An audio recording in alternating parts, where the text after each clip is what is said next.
அதாவது நம்முடைய அருமை நண்பர் சின்ன கண்ணு அம்மா தாயே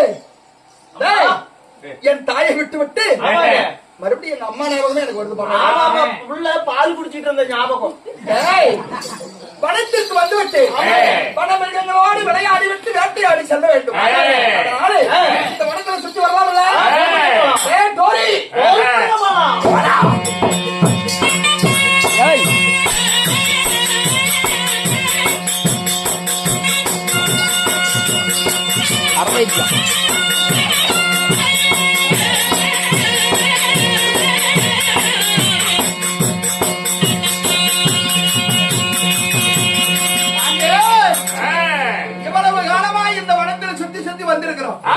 நமக்கு தெரியாத இந்த காட்டுல ஒரு எந்த மிருகமும் இருக்க முடியாது.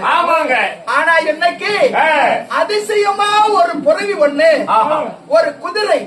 புறவினா உனக்கு தெரியாது? எனக்கு தெரியாதுங்க. புறவின்னா 5 லட்சம் பிறந்திய பஞ்சவர்ண புறவி. குதிரைங்களா? ஒரு குதிரை 2 நிறத்துல இருக்கும், 3 நிறத்துல இருக்கும். சரிங்க. ஆனா ஒரே புறவி 5 வர்ணத்துல